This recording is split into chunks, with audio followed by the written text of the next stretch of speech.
Chapter number है अपना 12। हिंद महासागर में छोटा सा हिंदुस्तान। तो हिंद महासागर के अंदर एक छोटा सा हिंदुस्तान है, उसके बारे में बताया गया है। तो स्टार्ट करते हैं अपन चैप्टर को।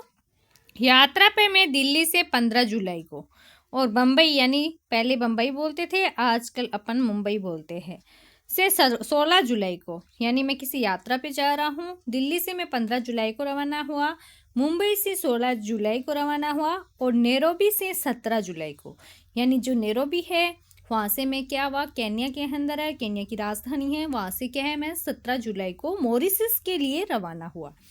तो मैंने स्टार्ट की अपनी यात्रा दिल्ली से 15 जुलाई को, मुंबई से क्या है यानी मुंबई से 16 जुलाई को और नैरोबी से 17 जुलाई को मॉरिशस के लिए रवाना हुआ। इधर से जाते समय नैरोबी यानी केन्या में कि दुनिया में मुझे 1 रात और 2 दिन ठहरने का, यानी 1 तो रात और 2 दिन ठहरने का क्या है, मुझे मौका मिल गया। अतः मन में ये लोभ जग गया, मतलब उस टाइम उसके मन में ये लोभ जग गया, यानी एक इच्छा जागृत हुई इनके। लोभ का मतलब यहाँ पे लालच नहीं है, मतलब इच्छा जागृत हुई कि मॉरिशस के भारतीयों और अफ्रीकियों से मिलने के पूर्व, यानी मॉरिशस के अंदर वो क्यों जा रहे थे कि भारतीयों और अफ्रीकियों से मिलने के लिए वो जा रहे थे। यात्रा इसलिए हो रही थी उनकी कि पूर्व, यानी उनसे मिलने से पूर्व, यानी यात्रा पे जाने से पहले हमें अफ्रीका के शेरों से मुलाकात कर लेनी चाहिए। अफ्रीका यानी जो नैरोबी और केन्या में वो क्या है, 1 दिन और 2 दिन और 1 रात को वो जब ठहर रहे थे तो उनके मन में एक इच्छा जागृत हुई कि क्यों ना जब मैं यहाँ रुक रहा हूँ तो अफ्रीकों के शेरों से क्यों है ना मैं मिल लिया, मतलब मुलाकात कर लो, यानी उनको देखने के लिए जाऊँ। जहाज विमान, जहाज का मतलब यहाँ पानी की जहाज से नहीं है, यहाँ पे क्या है, हवाई जहाज एरोप्लेन दूसरे दिन शाम को मिलने वाला था। तो मतलब क्या है, उनकी फ्लाइट क्या थी, अगले दिन क्या है, दूसरे दिन शाम को थी।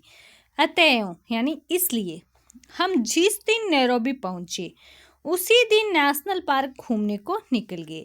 मतलब वो जिस दिन नैरोबी यानी केन्या के अंदर वो जब पहुंचे उसी दिन उनके मन में जो इच्छा थी कि क्यों ना वो शहरों से मिल के आए, तो वो क्या है, उस दिन ही क्या है, नेशनल पार्क में चले गए, घूमने के लिए निकल गए। नैरोबी का नेशनल पार्क क्या है, चिड़ियाघर नहीं है। तो नैरोबी जो केन्या के अंदर है वहाँ का जो नेशनल पार्क है वो क्या है, चिड़ियाघर नहीं है। शहर से बाहर बहुत बड़ा क्या है, जंगल है। वो क्या है, शहर से क्या है, बाहर क्या है, बहुत बड़ा जंगल है जिसमें क्या है, घास अधिक है और पेड़ क्या है, बहुत कम है।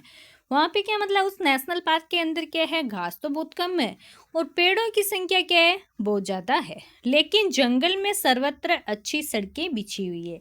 लेकिन जंगल के अंदर क्या है, जो लोग पर्यटक होते हैं जो देखने के लिए जाते हैं तो वो क्या है, मतलब शेरों का वहाँ पे ज़्यादा है तो वो पैदल तो जाएंगे नहीं, गाड़ियों से जाएंगे। तो वहाँ पे मतलब अच्छी सड़कें बिछी हुई है, पर्यटकों की गाड़ियाँ उन पर दौड़ती ही रहती है। मतलब वहाँ पे उस नेशनल पार्क के अंदर देखने के लिए वहाँ पे बहुत सारे पर्यटक आते हैं तो उनकी गाड़ियाँ वहाँ पे दौड़ती ही रहती है। हमारी गाड़ी को भी काफ़ी देर तक दौड़ना पड़ा, मतलब उनकी गाड़ी को भी, मतलब जो राम सर दिनकर ने जो ये कहानी लिखी है तो वो अपने बारे में ऐसे बता रहे कि हमें भी क्या है, वहाँ पे बहुत गाड़ी को दौड़ाना पड़ा मगर सिंह कभी भी दिखाई नहीं पड़े। मतलब वहाँ पे वो शेरों के से देखने के लिए जा रहे थे, मुलाकात कर रहे थे, तो उनको शेर कहीं पे भी दिखाई नहीं पड़े। जब उन्होंने बहुत सारी गाड़ी दौड़ाई फिर भी नहीं दे। एक जगह सड़क पर 2 मोटरें खड़ी थी, तो उन्होंने देखा कि एक जगह पे क्या है, सड़क पे क्या है, गाड़ी खड़ी थी, उन पर तरह तरह के बंदर और लंगूर क्या है, चढ़े हुए थे। तो उन्होंने देखा कि मतलब जहाँ पे एक जगह जो मोटर यानी गाड़ी खड़ी हुई थी वहाँ पे क्या है, तरह तरह के बंदर और जो लंगूर थे उस गाड़ी पे चढ़ रखे थे। पर्यटक लोग इन बंदरों को कभी कभी फल या बिस्कुट खाने को दे देते हैं। तो वहाँ पे जो पर्यटक जो देखने के लिए आए हुए होते हैं वो क्या है, कभी कभी बंदर और लंगूरों को क्या है, बिस्किट या खाने को फ्रूट्स दे देते हैं। अतएव यानी इसलिए मोटर के रुकते ही बंदर उसे क्या कर लेते हैं, घेर लेते हैं। तो मतलब जो लोग पर्यटक वहाँ पे आते हैं तो वो मतलब बंदरों को क्या है, बिस्कुट या फ्रूट देते हैं। तो जैसे ही गाड़ी क्या है रुकती है वैसे ही क्या है, बंदर और लंगूर क्या है, गाड़ी को घेर लेते हैं। बड़ी दूरी तय करने के बाद, या यूं कहिए कि 10-20 मील के भीतर हर सड़क छान लेने के बाद हम उस जगह जा पहुंचे जहां सिंह दिन में क्या कर रहे थे, आराम करते थे। तो मतलब वो इसीलिए तो नेशनल पार्क जा रहे थे, शेरों को देखने के लिए। तो उन्होंने क्या है 10-20 मील की ना दूरी तय की, फिर हर एक सड़क इधर उधर उन्होंने छान ली।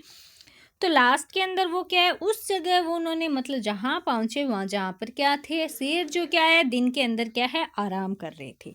वहाँ जो कुछ देखा वह जन्म भर कभी नहीं भूलेगा। मतलब उन्होंने ना वहाँ पे जो कुछ देखा वो क्या है, वो जन्म में कभी नहीं भूलेंगे। कोई 7-8 सिंह लेटे या सोए हुए थे। तो मतलब वहाँ पे उन्होंने देखा कि 7-8 क्या है, शेर क्या है वहाँ पे लेटे हुए थे, सो रखे थे, सोए हुए थे, आराम कर रहे थे। उन्हें घेर कर 8-10 मोटरें खड़ी थी।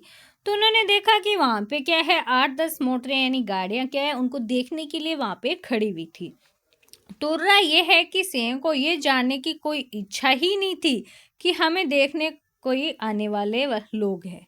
तो मतलब देख अचंभित होने वाली बात तो मतलब उनको ये लगी कि हम लोग जो तो देखने के लिए यहाँ पे आए, लेकिन शेरों को इनसे बिल्कुल भी फर्क नहीं पड़ रहा था कि हमें भी कोई देखने के लिए वहाँ पे कई लोग आए हुए हैं। मोटरों और शीशे चढ़ाकर उनके भीतर बैठे लोगों को की ओर सिंहों ने भी कभी दृष्टिपात नहीं किया। तो जो गाड़ियों के अंदर बैठे थे वो लोगों ने क्या है अपनी गाड़ियों के शीशे बंद कर रखे थे और गाड़ियों से क्या है वो सिंहों को देख रहे थे।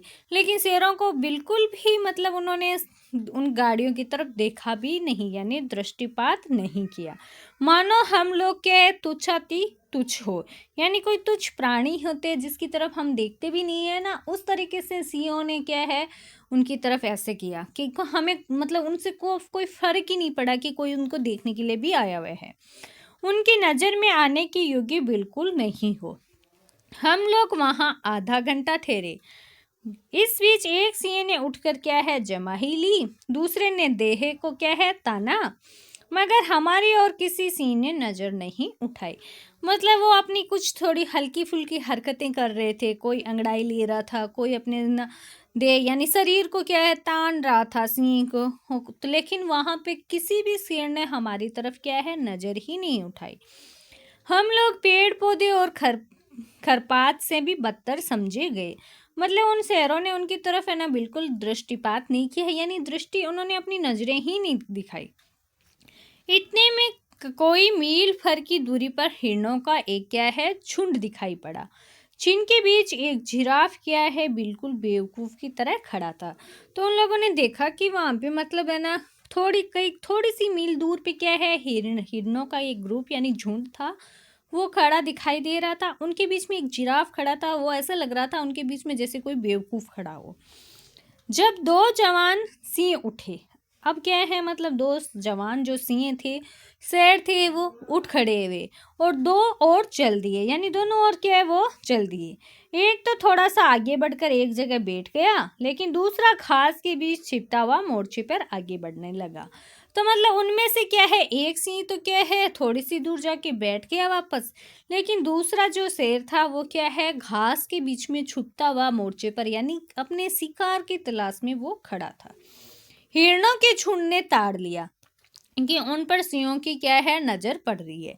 तो मतलब जो हिरण का जो ग्रुप था यानी झुंड था, उनको मतलब एहसास हो गया, यानी ताड़ लिया यानी उनको महसूस हो गया या पता चल गया कि उन पर क्या है शेरों की क्या है नजर पड़ रही है। अतएव यानी इसलिए वे चरना भूल कर क्या है चौकन्ने उठ गए। या तो वो क्या है पहले अपने ना घास चर रहे थे, लेकिन जब उनको ना ऐसे एहसास हुआ कि सिंह क्या है उनकी तरफ क्या है नजर है, तो वो क्या है चौकन्ने हो गए। फिर ऐसा हुआ कि झुंड से छूटकर कुछ हिरण एक तरफ को भाग निकले और मगर बाकी जहाँ के तहाँ ठिठके खड़े रहे। तो उनमें से कुछ हिरण तो क्या है एक तरफ भाग गए, लेकिन बाकी के जो शेर मतलब हिरण थे वो क्या है जहाँ के तहाँ ही वहीं पे ठिठके हुए खड़े रहे। बाकी हिरण ठिठके हुए इसलिए खड़े थे कि सिंह उन्हें देख रहे थे। बाकी हिरण एक साथ मतलब क्यों खड़े थे, उनके पीछे एक रीजन था कि उनको क्या है शेरों ने देख लिए है और सहज पर्वती हिरणों को ये समझा रही थी कि खतरा किसी भी तरफ भागने में हो सकता है। मतलब हिरणों को ये समझ आ गया कि हम कहीं पे भी भागेंगे, किस तरफ भी भागेंगे तो सिंह तो क्या है हमें शेर तो पकड़ ही लेंगे। शिकार सिंह सूर्यास्त के बाद ही किया करते हैं। शिकार क्या है, ज़्यादातर शेर क्या करते हैं, सूर्यास्त के बाद में ही करते हैं, और शिकार वे झुंड का नहीं करते। और शिकार क्या है, कभी भी वो क्या है, झुंड में वो शिकार नहीं करते। मतलब हिरणों को क्या था, वहाँ झुंड खड़ा था, तो वो क्या है, झुंड के अंदर वो शिकार नहीं करते, बल्कि उस जानवर का करते हैं जो भागते हुए झुंड से पिछड़ जाता है। यानी वो क्या है, शिकार किसका करेगा, कि मतलब जो झुंड में है ना, जो भागेगा, एक बिछड़ जाएगा, पीछे रह जाएगा, उसका क्या करेगा, शेर शिकार करेगा। अब ये बात समझ में आई कि हिरण भागने को निरापद नहीं समझकर एक गोल में क्यों खड़े थे। मतलब उनको अब है ना फिर ये समझ में आया कि वो मतलब एक जगह सब क्या है, झुंड में क्यों खड़े थे, भाग क्यों नहीं रहे थे। मुझे ऐसा महसूस हो रहा था कि मेरा क्या है, ब्लड प्रेशर यानी रक्तचाप क्या है, बढ़ रहा है। अतः मैंने तय कर लिया कि अब घर लौटना चाहिए। तो फिर उसने मतलब उन्होंने डिसाइड किया कि उनका क्या है, बीपी क्या है, हाई हो रहा है, तो इसलिए उनको क्या है, घर वापस आ जाना चाहिए। नैरोबी से मॉरिशस तक हम BOAC के जहाज में उड़े। तो नैरोबी से अब वो क्या है, मॉरिशस के लिए है, क्या है, BOAC के जहाज जो एयरप्लेन है उसके अंदर वो क्या है, उन्होंने उड़ान भरी। जहाज नैरोबी से 4 बजे शाम को उड़ा और 5 घंटों की निरंतर उड़ान के बाद जब वह मॉरिशस पहुंचा तब वहां रात के लगभग क्या है, 10 बज रहे थे। तो अब उन्होंने क्या है, नैरोबी से क्या है, 4 बजे अपनी फ्लाइट पकड़ी, फिर 5 घंटे की कंटिन्यू उन्होंने उड़ान की। फिर वो क्या है, मॉरिशस रात को क्या है, लगभग 10 बजे के आसपास पहुंचे। तो रात थी उस टाइम जब वो पहुंचे, तब वो रात हो गई थी, अंधेरा था और क्या है, पानी बरस रहा था। मगर तब भी हमारे स्वागत में बहुत लोग खड़े थे। हवाई अड्डे के स्वागत का समा देखकर ये भाव जगे बिना नहीं रहा कि हम जहाँ आए हैं वह छोटे पैमाने पर भारत ही है। मतलब उनको जब वो वहाँ पे गए, मॉरिशस पहुंचे, तो वहाँ पे उन्होंने जो स्वागत देखा तो उनको मतलब एहसास हुआ कि वो भी क्या है, मॉरिशस भी क्या है, एक छोटे पैमाने पर क्या है, भारत ही है। मॉरिशस द्वीप भूमध्य रेखा से कोई 20 डिग्री दक्षिण और देशांतर रेखा 60 के बिल्कुल पास, किंतु उससे पश्चिम की ओर क्या है, बसा हुआ है। मॉरिशस की लंबाई कितनी है, 29 मील, और चौड़ाई कोई क्या है, 30 मील है। उनकी मॉरिशस की लंबाई क्या है, 29 मील है, और चौड़ाई क्या है, 30 मील है। वैसे पूरे मॉरिशस द्वीप का रकबा यानी 720 वर्ग मील का आंका जाता है। तो मॉरिशस द्वीप क्या है, 720 वर्ग मील का है। ये द्वीप क्या है, हिंद महासागर का क्या है, मोती है। भारत समुद्र का सबसे खूबसूरत क्या है, सितारा भी है। मॉरिशस वह देश है जिसका कोई भी हिस्सा समुद्र से 15 मील से ज्यादा दूर नहीं है।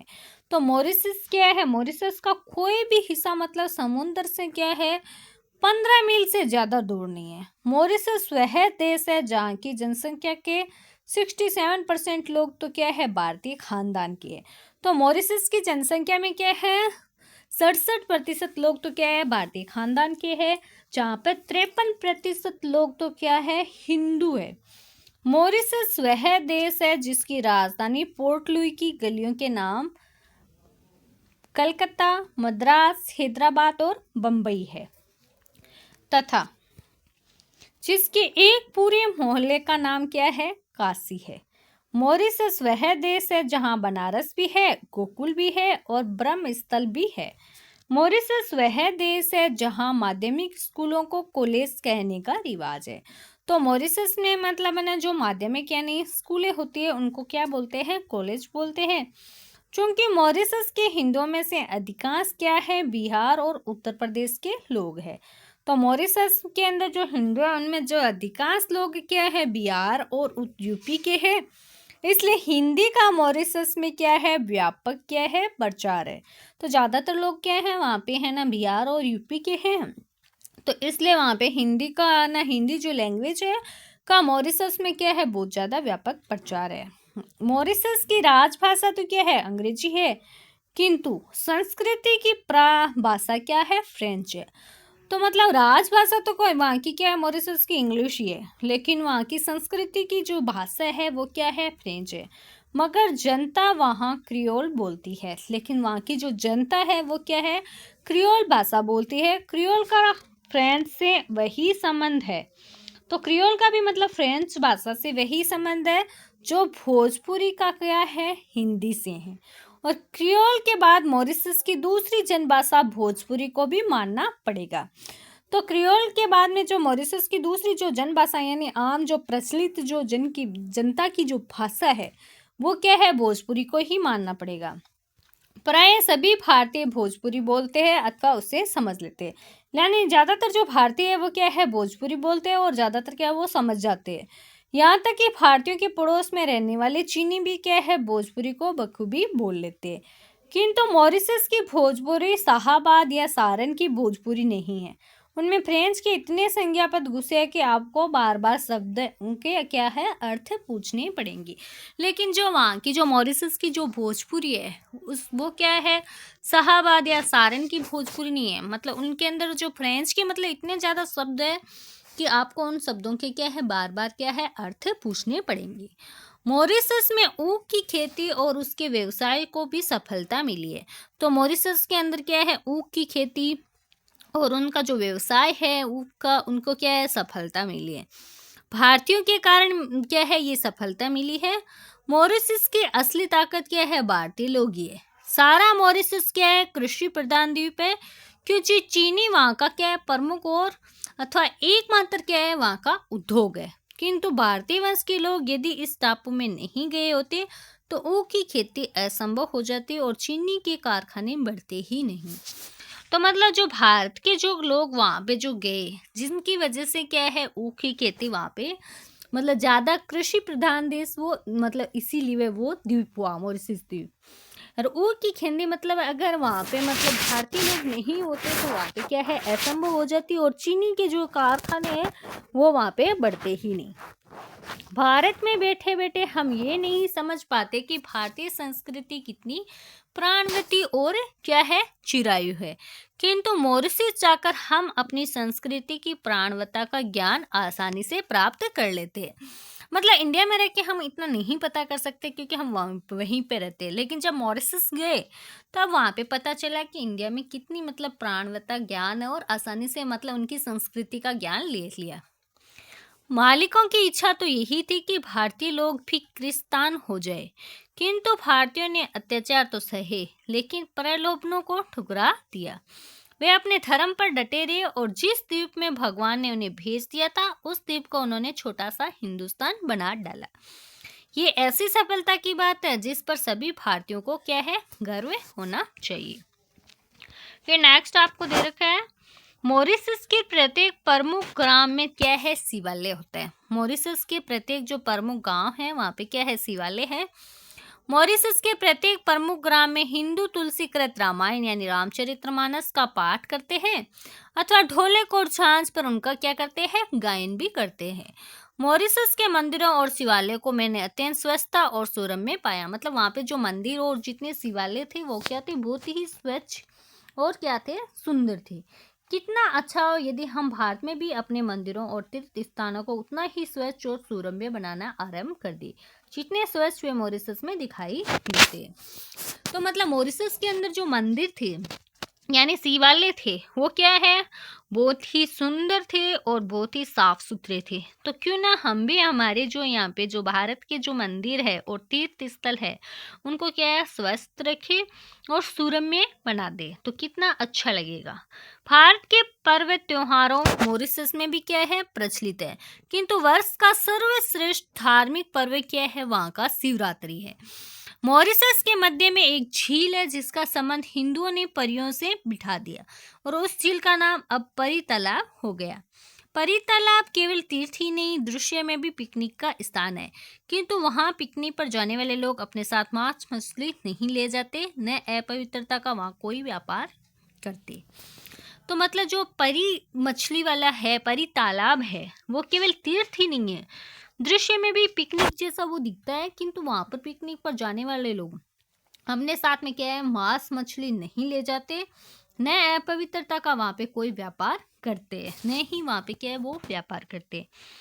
शिवरात्रि के समय सारे मॉरिशस के हिंदू श्वेत वस्त्र धारण करके कंधों पर कांवर लिए झुलस बांधकर परी तालाब पर जाते हैं और परी तालाब का जल भरकर अपने अपने गांव के शिवालय को लौट जाते हैं तथा शिवजी को जल चढ़ाकर अपने घरों में प्रवेश करते हैं। ये सारे कृत्य वे बड़ी ही भक्ति भावना और पवित्रता से करते हैं।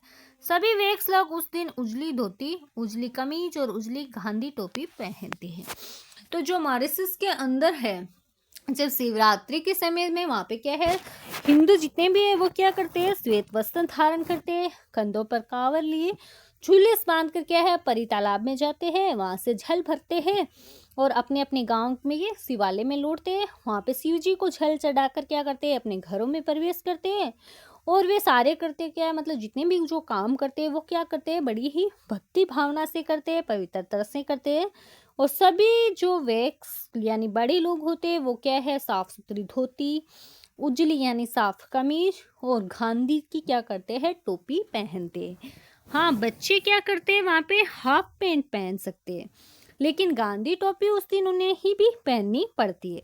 मतलब जो बच्चे लोग होते हैं वो क्या है, हाफ पैंट तो पहन सकते हैं, लेकिन क्या करते हैं, गांधी टोपी यानी साफ सुथरी गांधी टोपी वो पहनते हैं। परी तालाब पर लगने वाला ये मेला मॉरिशस के प्रमुख आकर्षणों में से क्या है, एक है और उसे देखने को अन्य धर्मों के लोग भी काफ़ी संख्या में क्या करते हैं, वहाँ पे आते हैं। तो जो ये कहानी है यानी मॉरिशस के बारे में लिखी गई है, वो किन्होंने लिखी, रामधारी सिंह दिनकर जी ने ये लिखी है। तो उनका आपने क्या करते हैं, अभी जो परिचय देखते हैं लेखक का, जो जिन्होंने ये कहानी लिखी है, आपने जो रोचक यात्रा वृत्तांत पढ़ा है अभी, उसे हिंदी के प्रसिद्ध लेखक क्या है, रामधारी सिंह दिनकर ने लिखा है। ये रामधारी सिंह दिनकर जी है, जिनका जन्म हुआ था 1908 में और मृत्यु हो गई थी 1974 में। दिनकर की रचनाओं की विशेषता क्या है, भारत और भारत की संस्कृति, उनकी रचनाओं में क्या है, वीरता, उत्साह और देश प्रेम का भाव अधिक है। मतलब उनकी ज्यादातर जो रचनाएं हैं वो क्या है, वो भारत और भारत की संस्कृति के बारे में लिखी गई है, जिसके अंदर वीरता, उत्साह और देश प्रेम का भाव अधिक होता है। स्वतंत्रता मिलने के बाद भी भारत का गौरवगान उनकी रचनाओं का विषय बना रहा। मतलब स्वतंत्रता मिलने के बाद क्या है, उनकी रचनाओं में ज्यादातर क्या है, भारत का गौरवगान है। उन्होंने आप जैसे बच्चों के लिए यानी छोटे बच्चों के लिए पुस्तकें लिखी है, जैसे मिर्च का मजा, पड़क्कू की सूझ और सूरज का ब्याह उनकी रचनाएं प्रमुख रचनाएं हैं। ये था मतलब अपने चैप्टर का एक्सप्लेनेशन था। अब अपन करेंगे इसके क्वेश्चन आंसर, जो कि अपन अगले पार्ट में करेंगे। Thank you.